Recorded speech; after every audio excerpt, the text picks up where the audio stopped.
So let's go ahead and get started. Welcome everyone. My name is Joni Parsons. I'm co-creator of Revel 11 along with Monica Smith. We started Revel 11 about 4.5 years ago purely to inspire women from around the globe on a variety of different topics, timely ones, educational ones, edgy ones. And so we're so thrilled that you're here today. Thank you so much for joining us. I have to say, I am so excited about our speaker today. I have long said that women are going to change the world, and that's firmly what Jyoti Sarda also believes. Changing the world, it does sound like a tall order, but Jyoti has shown us how it's possible through a docu-series called And She Could Be Next. It's about women of color running for office and organizers who helped them. They definitely made change, they made history, and I highly suggest that you watch this docu-series. But you don't have to run for office to make change. Whether you want to do something in your community, at your work, at your school, wherever, we all have the ability to make change, and we possess those skills ourselves. And Jyoti is going to be talking about that. She's on a mission to amplify women's voices for those of us who want to make change. And I know I'm one of those women. And she will share some of the lessons that she learned from those in the documentary and what she learned about herself along the way. Welcome, Jyoti. I'm so happy to have you here today. Oh, thanks, Jenny. It's great to be here. And clearly, by gathering this community, you are definitely already, making change, right? We are definitely soul sisters in that regard. And that was definitely inspired by my mom from a very young age. We were out marching for women's rights back in the 70s, and she instilled that mission in me to impact women, and it's definitely a part of my passion. So I'm here in Seattle, and I know, Jyoti, some of your inspiration started right here. Yeah, we were just talking before we started this, the actual event, that the inspiration, and we'll talk a little bit more about it in a minute, but the inspiration for the documentary actually started in Seattle, in that we, as part of the development of the project, which follows all these candidates that ran in the 2018 election cycle, we actually started in 2016 and followed the phenomenal campaign and I think phenomenal Congresswoman Pramila Jayapal, who then was, a community organizer and who was just running against another terrific candidate. But she was so inspiring and so authentically herself. In all these different settings, it just, for us, it sparked this idea of, are there other women like that who are not trying to fit into a mold, but are very powerful, but also very authentic? We would love to know more about them. And that was sort of the spark for the series. I love that it started here in Seattle. Yeah. Well, let's start talking a little bit about you and tell us a little bit about what you did in your career before you ventured off on your own. Yeah, so I think I can break my career into 3 segments, big ones, but nonetheless, and before I even start with that, I need to say, I'm an immigrant's daughter, right? So my dad came from India and actually, got a scholarship to Stanford. He was a really smart guy and made it possible for me to have a different kind of, opportunity here in this country. So those are the things that were sort of instilled in me early on. And so it was never, I was always going to enter some kind of profession, structured profession, right? I trained to be a CPA, but I only rebelled a little bit by going into marketing. CPA to marketing, wow. I know, but that was like, people didn't understand marketing as a career. Anyway, I started and I spent a good deal of time in advertising, that aspect of marketing. I worked at big agencies and worked with big brands like Kraft and Dole and Barbie. Then at some point that industry started to shift, And I could see that the role that I had in that industry which was as an account manager, was really shifting. So I went back, got my EMBA, and then I actually ended up in the entertainment industry. Now that was actually kind of radical at the time, but it made sense. I went into the home entertainment division, which is very, somewhat business-like, if you will.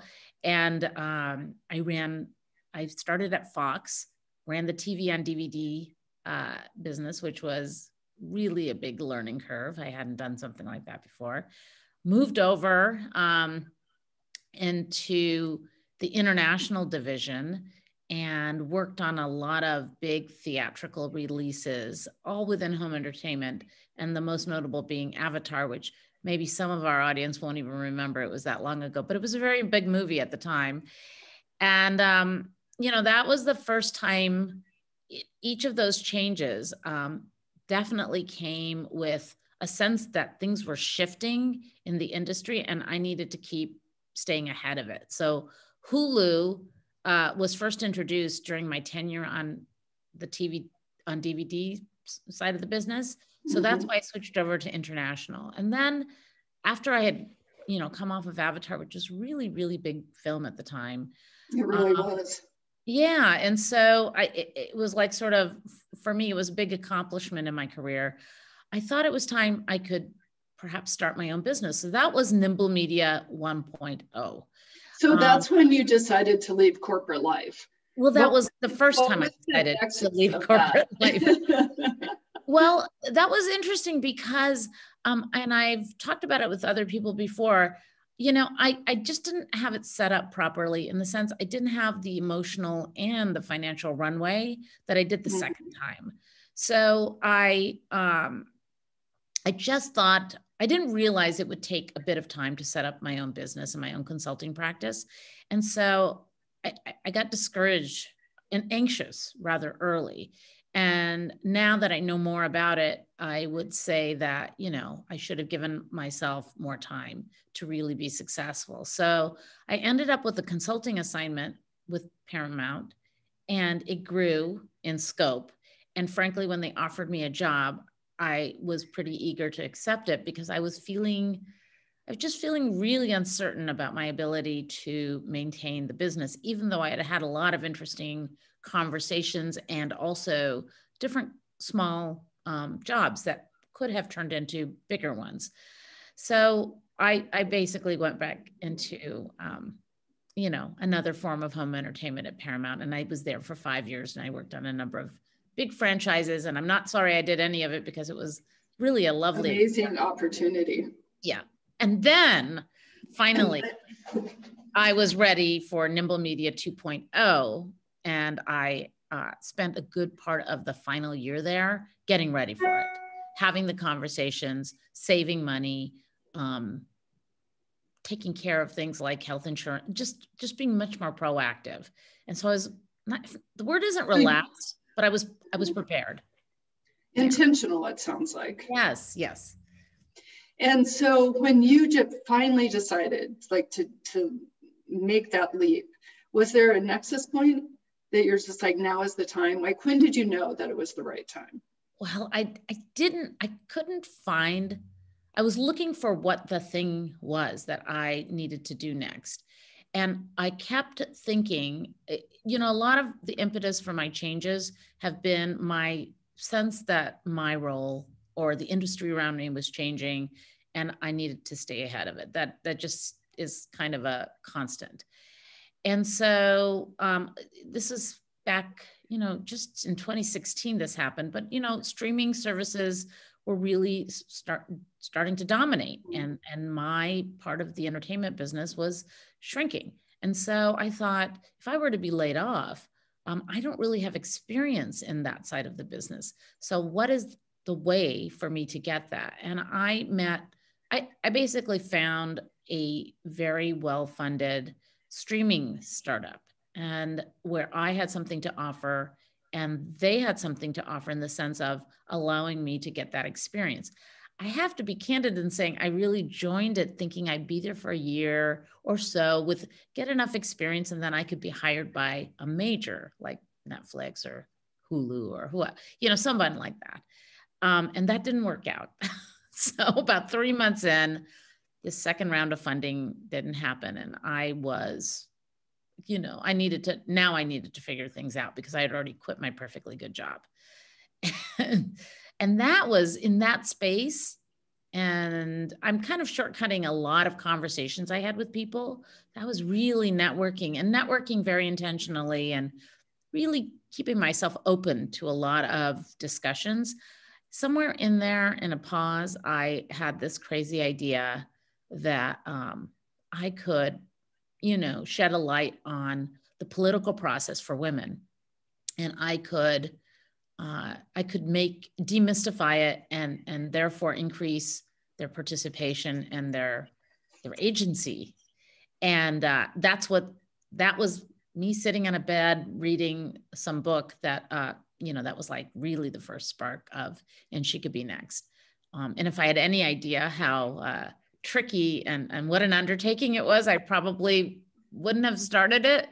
But again, I had already prepared myself, for a longer runway into my next phase of career. And we're going to be talking about the docu-series more in a little bit, but tell us how you built off this change in your career. Like, this career change, this idea, like how has that propelled you to where you are now? I know you have some things we're going to talk about like that you're working on at the end, but tell us about that journey.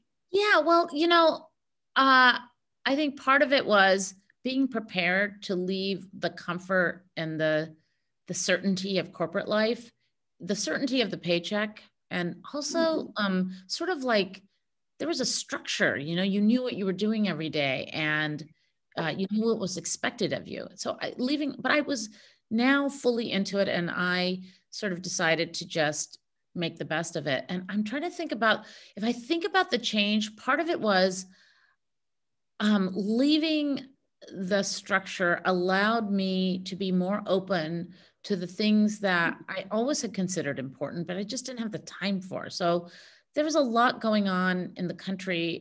Hillary Clinton was running for president. It felt like almost certainty that she would be the first woman president. And I thought this would be, in that same way, I thought, this would be an important topic to dive into, and that it was worth taking a risk. I felt open to taking a risk, I guess, for the first time in quite a while. And there are a number of reasons why I felt that way, but I was sort of preparing myself. Mm-hmm. And so I guess that's how I've changed, is that, people, I guess, when they talk about all kinds of sports, different things that kind of keep you off balance, they figure out how to keep moving forward because they get comfortable with being off balance. And I think that's what changed in me. I got comfortable, and I was more confident in my ability to kind of bring in the next, what needed to be brought in. Well, it's getting comfortable with the unknown. Yes. Right? Being able to chart that course and being able to say, oh, here's an open door, let me walk through it, or not walk through this one, but I'm going to take this one. It's that unknown that broadens your world. Exactly. And so that's probably the biggest change is I remember thinking, okay, I'm having all these interesting conversations.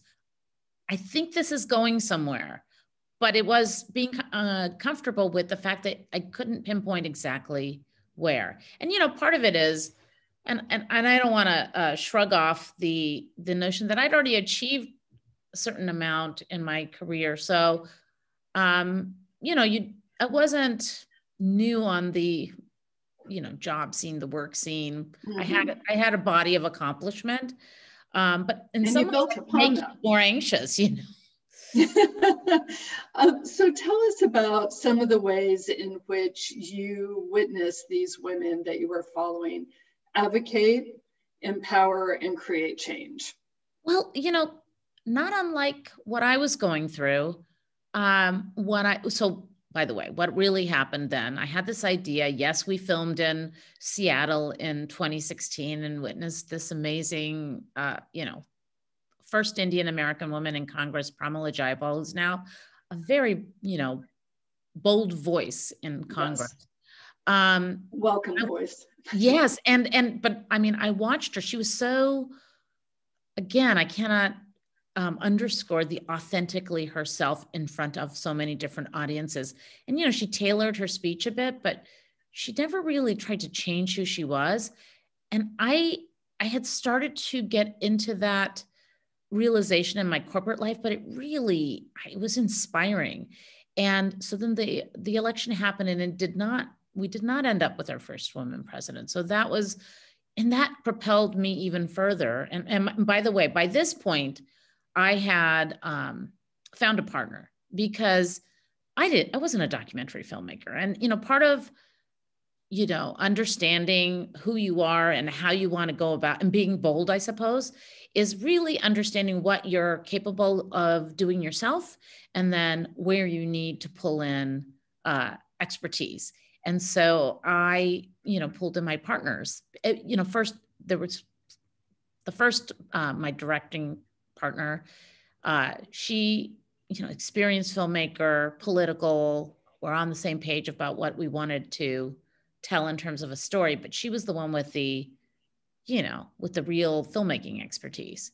And so that was really crucial. So when we tried to figure out what we were doing next after that, we were both aligned. And so I had this vision, and then I gave it away. But in giving it away, I, increased my capacity to actually fulfill my vision, right? So that is something that was happening during that time. And so what else did you learn from the women that you were following? I learned the power, but we're going to talk about this a little later, and this is really what I want to pass along, the power of telling your story, not this kind of general story about what's happening in the country and what should change. But one of the things that was really interesting about the people we ended up following were the people who inspired us, like touched us. Like, we were so excited when we heard them, if you think about a Stacey Abrams, if anyone's ever heard you followed all women of color. Yes. Well, yeah.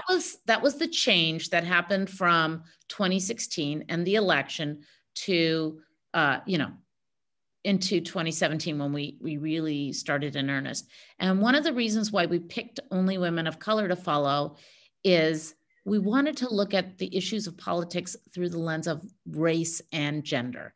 And I want to say, for those who are listening, at the time, race wasn't as top of the ticket. It wasn't as much of modern discourse as it is today. So I like to think we were all women of color anyway on the team.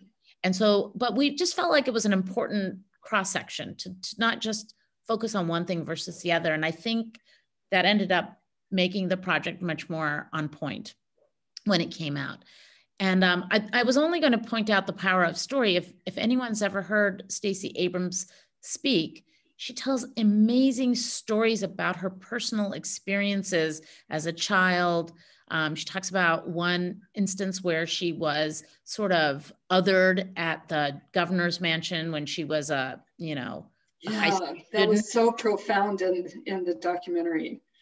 And she tells that a lot in her campaign, but the point of that is to help others understand why she thinks it's so important to be inclusive and to allow everyone into the political process. And I want to talk, that was something I learned, how important it was to connect with our own story, what is motivating us to do the thing that we're doing. And then you can engage with the change that you're trying to make, so that it isn't so academic. It's from the heart instead of from just the head. Both of those things are important. And that's one thing, that's a really powerful lesson that I've learned from the organizers and the candidates that we followed in our documentary. And so we wanted to talk today about the three most important things that you feel are important for affecting change. One is that storytelling and narrative. What else would you say about that to people who want to make change, you know, like I said in the beginning, you know, in your community, in your, at your workplace, at the school, you know, university, high school, for your, you know, for your kids? Like, how would you encourage them on the narrative?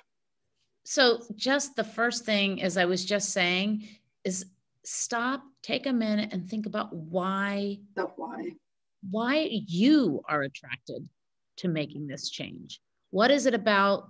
What personal issue, what experience you had? Get as deep as you can. So maybe it was a moment when you were in 6th grade and you were made to feel like an outsider, and you just like have that emotional, like you can tap into that even to this day. And so you don't want anybody else to feel that way. Or, you know, there's always a reason why we pick the causes or the changes that we want to activate. Absolutely. That really starts with us. And by the way, I didn't make any of this up. And the organizers that we followed, I'm pretty sure are following some tenets of a very famous organizer named Marshall Gantz. And actually famously President Obama, you know, sort of used his philosophy. And it's all about personal storytelling to activate and engage others in the mission that you seek to, you know, go forward with. And so just spend as much time, whether you need to write, whether you need to talk it out, to really get connected with that thing in you that has you, you know, has you inspired, has you getting up to go make that change that you're trying to make. So that's, you know, that's number one part. It's like telling your story. Telling your story. And then your number 2 was mobilize support through relationships. Yes. So we all have circles of influence, right? And so part of that, once you are connected emotionally to your own story, you tell it to other people. And, you know, you might need to tailor the way you tell that story. Like, we need to do X, Y, Z in the community. Why? You know, well, it's important to me because I remember feeling this way once when I was, and I don't want anybody else to feel that way. And that's why we need to make this change. Whatever, something, it'll be different for each person. And you will quickly find, you make a list, you know, people do this, you just start telling your story. And pretty soon you will find people mobilizing around you. And now this is the important part. And when I was talking about giving it away, so as people are starting to say, yeah, you know, I agree with that. Oh, well, would you like to help me, you know, make that change? You know, you start to make requests. I think it's important to figure out again, as you're doing that, when you move into the next phase, which is, okay, maybe you have a group of people now. People are starting to say, yes, we need to do it. How do we do it? There's ideas that are starting to crop up. At some point, there's a need for structure. And it's really important and that's your third one. Yeah, that's my third one. You know, these are just like, there could be many more, but I think for the purpose of getting people going, these are good ones to think about, is to really think hard about what you want to be doing in this, in whatever the action is. I mean, are you somebody who really doesn't like to speak publicly, but maybe you want to put yourself in that position? Or maybe you just don't. Maybe you're just better organizing details, or maybe you're not detail oriented. You know, whatever that is, you know, understand it and bring in weaknesses, right? Be honest and bring in, look for those people who compliment you, and that's another way to give it away. And of course, when you give it away, you have to share your vision, and other people will modify your vision. But there's more power in that, I believe, ultimately, as long as you do it thoughtfully, because then you've got other owners in your enterprise. So anyway, those are 3 thoughts I think that I have seen, learned definitely from these organizers. From the way I think those are so strong. Yeah. And so we want to talk today about how this translates to, you know, an individual, for instance. Are there anything, Are there any other things that you would recommend for someone who just doesn't know how to get started, for instance, or is has a fear of the unknown? It's like, oh, I don't know if I can do that. I mean, we all have the power to do that. But I mean, are there any other tips, Jyoti, that you would offer today? Well, there's a couple thoughts here. So it depends on what someone out there is thinking of doing. Say this change is actually your own personal change. You've got a business idea, you're starting out something, and so you're going to leave a certain security to do another thing that is perhaps considered, you think is more risky for you. Some preparation, like I was mentioning, sort of my Nimble Media 1.0, 2.0 story. Mm-hmm. I thought I would leave the comfort and security of the corporate world again, but I did my best to prepare mentally and prepare, financially, which I mean by physically. So it depends on what the needs are of each person. Sometimes you need to prepare the people in your life who are going to be your support during that period of transition. Whatever that is, spend some time preparing, thinking about it, and making a plan is, I think that's a great idea, and everybody has their own needs. The other thing might be preparing also or making sure you enter with the mindset that even if you're following your passion, that you can get paid for it. You're whatever you're contributing. Such an important point. Sorry to interrupt. No, please. But we as women sometimes like, oh, I have this passion project and I'm just going to go for it. And we don't think about, what that financial piece is, but we do, we're worthy of that. And we sometimes forget that. Like you've made some really strong decisions about that from the get-go. We built that into our documentary plan. Right. It's a funny field, the documentary field. And I don't want to take us down that rabbit hole because I do want to keep it general, but there is somewhat of an expectation of unpaid labor on the part of the people who actually create the documentary. So that's the producers or the directors. And then at the end, if you sell it, sometimes you might get it. So we built into our budget paying ourselves. We also built into our budget paying the people who were working with us a fair wage. In some cases, I'm going to be honest, we had to certainly do deferred payments for ourselves, and we even asked favors, but we paid back those favors once we hit, we started on a roll in terms of our fundraising. So we had a business plan. We fundraised to include paying ourselves, and that can feel daunting because then the number is bigger when you're asking people. And people will ask you, that's quite a number you have for your director, your producer salaries, or for this kind of staff.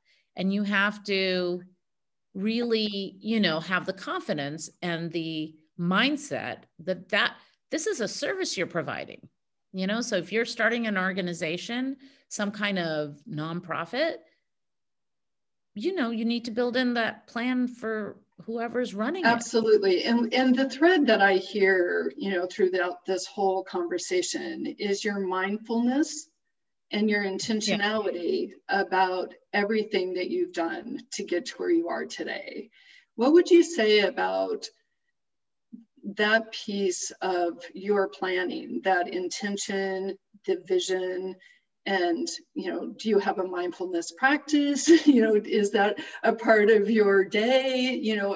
Sometimes when you have a goal, like for me personally, when I have a goal, I think about it every day. I do something towards it every day. And then all of a sudden, you have taken an idea into reality. So what was your mindset around your vision? I do intend to start some sort of meditation practice at some point, but I keep saying, well, when I'm not less busy, I don't know. I'm not the person to ask about meditation just because I still haven't started it. So that wasn't it. And you're mindful. Mindfulness is different than meditation. I think intention is a really important piece. Yeah, very intentional. I think that's very smart of you to say that, Jenny. And yes, I think I basically some of it is just trusting yourself, and maybe that comes with age a little bit. But I think anyone can bring that into their practice by thinking about it. So these are the things we talk about. If we talked about these 3 ways to sort of get started, right? So you before you start calling, before you start planning, maybe you write it out. Maybe you talk to other people and kind of really do some clarifying work. I did a bit of that, frankly. A lot of times I like to do is I clarify through conversations with others. I keep listening to the things that I say over and over, or I hear back, and I think, and it's somewhere it lodges there. The other thing is, I would say in terms of the sort of ensure that you get paid mindset. I mean, maybe that's part of me coming from the background I came from. I had been paid all this time. And so I did think my work had value. I had no reason to think my work didn't have value. Other people told me so. Big companies, told me so. But if you don't have that as an anchor, then I think you need to find another way to sort of instill that in, whether it's just saying it over and over, or whether it's, having other people tell you that, making sure your partner, if you have a partner, like you both remind each other at the times where you get weak and you might give it away. So those are the ways that I can think of. But, I'm not sure that I am mindfully mindful in the sense that I don't know if I will plan, but I do agree that as I look back at the actions that I took, they're definitely intentional. So a question came up in the chat about, did you have a strong support at home growing up to be what you want? And Julie said that I find that oftentimes female empowerment stems from the environments that we grow up in. What was your environment like? Well, it's interesting. Sometimes the absence of that can kind of be propelling. That's why I often say I'm an immigrant's daughter, because I actually think that propels me. There's like, maybe it's an anxiety almost, but although I would say in my current incarnation, I'm not as anxious.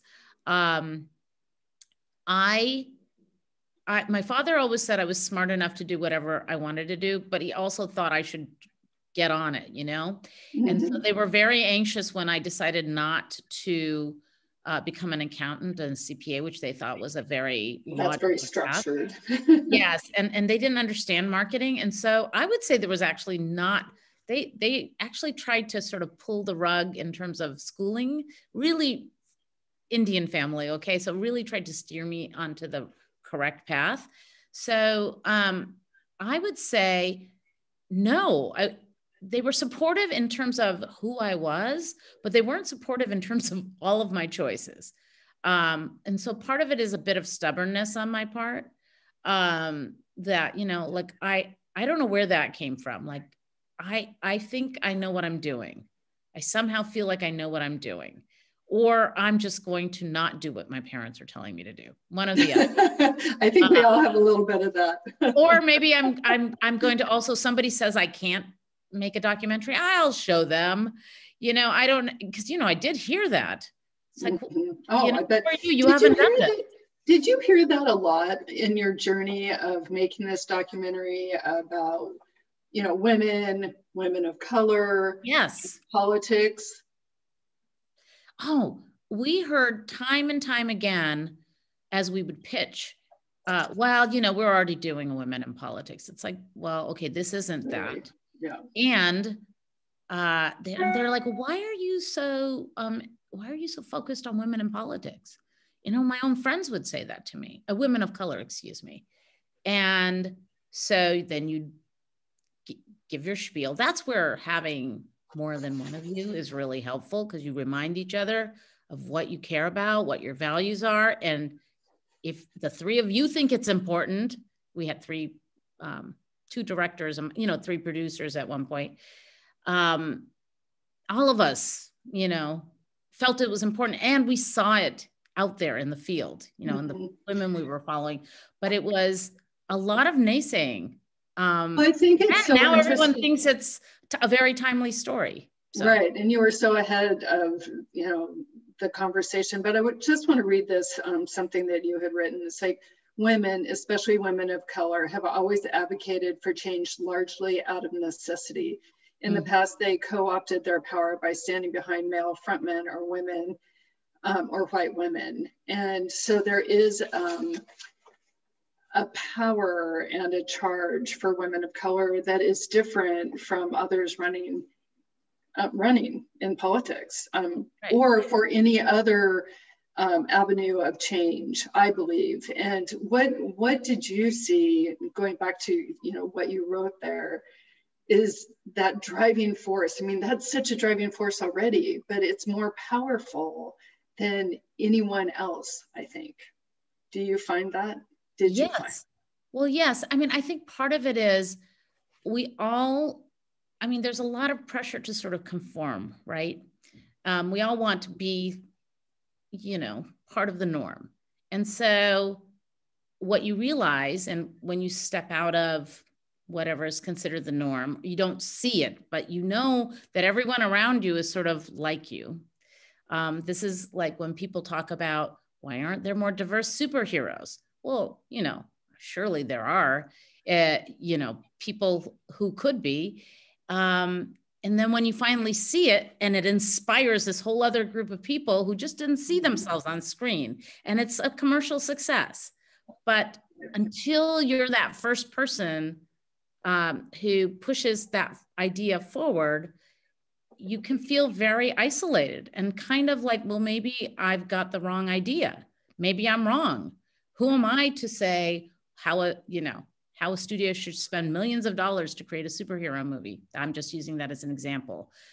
And so that can be, you need a fair amount of confidence, but then you get on the other side and you see so many examples and how it's inspiring people because they didn't see themselves out there. Right. Now going back to your experience, you had mentioned for Barbie earlier on, has inspired something in you in an upcoming project. So let's talk about some of your upcoming projects. Sure. Well, it's interesting that I ended up, I'm an executive producer. I'm executive producer on this really lovely project.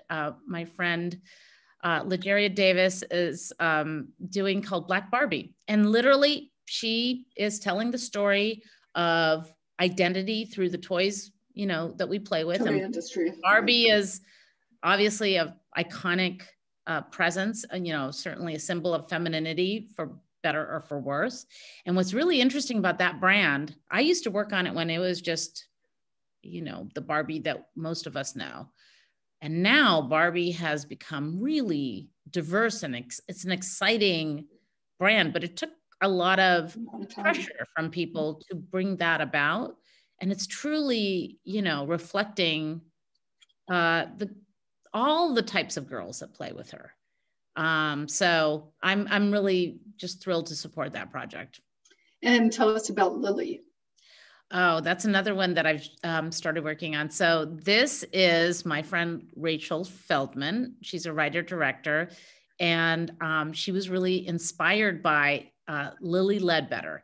She is considered the fair pay icon. It's the first piece of legislation that President Obama signed, was the Lily Ledbetter Fair Pay Act. And now we are on the cusp of, we've been working on this for a year, of going into production with Patricia Clarkson playing the lead to tell the remarkable life story. There's so much struggle that she went through that I think every woman will see some part of their work life in this struggle. She fought against the company Goodyear to try to, get her back pay. She found out she was being underpaid for many, many years against men who had the exact same job. And on top of that, there were all kinds of, problem she had in the workplace, being the only woman supervisor among a group of 5 men. So that's one that gets me excited too. I feel like as we come out of this pandemic and so many women have lost their jobs, or maybe there's been a rollback in the gains of women in the workplace. I think this is going to give us the opportunity to really talk about pay equity and gender equity and, workplace equity in a really interesting way. Well, I think that the number is around 75 million women who were impacted, probably more than that, by the pandemic in ways that we are just beginning to see and will continue to see in the years to come. So we did take a step back. So I'm glad you're working on us taking a step forward. I'd also like for you to talk about Rooted. I think that this is a very important project, particularly around food justice and Black urban farmers. So something I'm personally very interested in, as I'm on the Washington Farmland Trust here in Washington State. We will have to talk about that. I'm learning all about this, but what attracted me to the project was the fact that it felt like a follow-on from And She Could Be Next, in the sense of this is a woman, a Black urban farmer story. It's set in South Carolina. She's living in a food desert, and she basically leases some land from the city. It's an abandoned school to create a farm for her community, and brings everybody into the farm, into the process. Mm-hmm. And there's so many magical things about that idea. And then she, of course, encounters obstacles. And that's happening all around the country. There are so many communities that are living in food deserts. The term for it is food apartheid, actually. So again, these are all just things if we had the time, I would tell you about the personal part of me that gets attracted to each of these stories. There's like a reason why I either get attracted to the people making it, the subject matter, the subject, something, or it feels like something I need to be a part of. And so I try to follow my instincts there. Well, you're following your heart, it sounds like, and your personal passions, which I'm a huge advocate of. Do you turn down a lot of projects? I do. Yeah. I mean, you have to be pragmatic about it. And also remember, I'm not forgetting the part about building a business and, if you will, getting paid. So I'm balancing my passion with pragmatism. I think I'm trying. It's perfect. Well, congratulations on that. It's so important to take care of ourselves while we're identifying and going after our passions. So Jyoti, in closing, first of all, I'd like to invite you all that are on today, if you have any questions, please put those in the chat. But what would you like for our attendees to take away from today's discussion? Well, I just would really love that each person who's listening feels the, confidence to step into their own power, because we all have the ability. It doesn't have to be big. It can be something as simple as changes you want to make in your home life, changes you want to make in maybe your work life. There's something, or if you don't want to make change, that's also okay. But I think that was the topic here. You feel that confidence to articulate your own narrative. Don't take on somebody else's narrative. Take in your own and use that. The power will come from that.